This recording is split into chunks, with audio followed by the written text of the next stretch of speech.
Hello, and thank you for tuning in for another episode of Tech That Doesn't Byte. My name is Jeff Worden, and today we are going to be learning how to do overlays in the VideoPad program. Now, if you've never used VideoPad before, it's a great editing software tool for editing video clips. I have found it to be a very useful program, especially if you need to separate your video and your audio from each other so you can clean up your audio a little bit, and it's great for doing video editing as well. In this particular case, what we're going to be doing is learning how to make graphics appear over one's shoulder, and that's just an example. You can also do full screen options of that as well, but when you do it over the shoulder, it's kind of like you're doing a newscast, and that actually could be very helpful when you're doing something along those lines. All right, so let's get set on how to actually do that. Now, once you've brought up the program, you are going to want to load up both the video clip that you're going to be using as well as the overlay image. Now, all you have to do is drag them, drop them into the images and video files area on the upper left side here. And once you've accomplished that, you're pretty much all set and ready to go. Now what you need to do is to drag and drop the overlay image into the video track area, video track 2. This will allow you to make that image the overlay part of it. Now, if the image or video clip is large in size in terms of the dimensions, you're going to be scaling it down, and then you're going to need to position it somewhere. If it happens to be very small, obviously you're going to need to increase that number, and I'll touch on that in just a moment here. All right.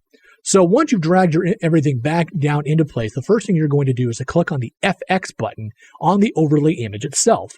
And when you do that, you're going to get basically a small effects menu on what you can add.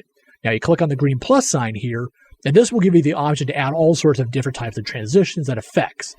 The first one we're going to click on is scale, and the next one we're going to click on is the position one. So when you click on scale, you're going to be given the option to scale it to whatever size you need to scale it for.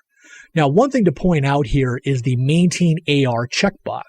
AR stands for aspect ratio, and you pretty much want to keep that checked all the time regardless. I'm sometimes not even sure why when you give you the option to not put it in there.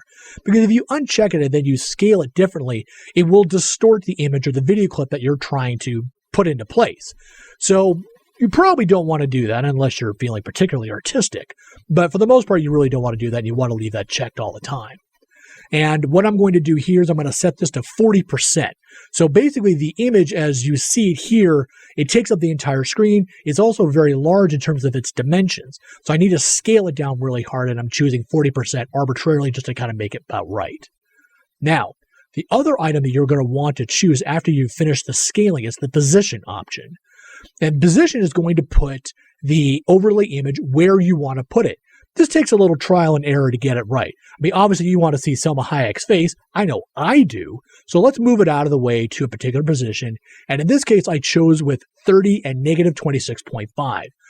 Again, it depends on what your preferences are, what aesthetics look good for you. It also happens to depend on the size of the image or video that you're using to put into place there. So once you've got all that in place, you click over onto the Save button. And when you click on Save, what I've discovered I thought was kind of interesting, you actually don't have to give it a name. You can just click on the Save button again, and there's another one underneath the drop down there, and it'll just work. You don't need to give it a name. The name is for when you want to use that particular setting over and over again. Like in this case, the Tech Tip Right is actually what this stands for here.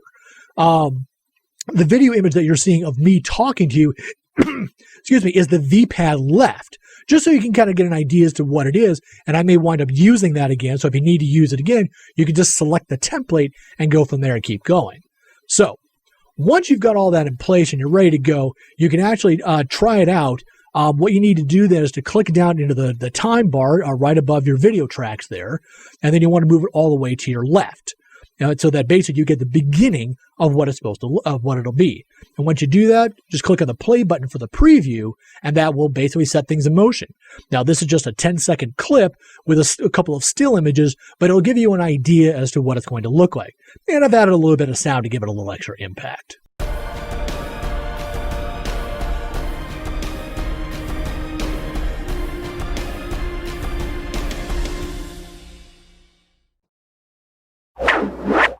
And that's pretty much it. We hope you liked today's video, and if you happen to like and subscribe to our channel, we would greatly appreciate it here at Tech That Doesn't Byte. We also have a website, techthatdoesn'tbyte.com. We would welcome any and all feedback, comments, likes, well, maybe dislikes too if you really feel inclined. We'd rather you not. We hope you like what you see. If there's anything you'd like us to review in the future, definitely let us know in the comment section. We'll be happy to accommodate you. Have a great day, and thanks for tuning in.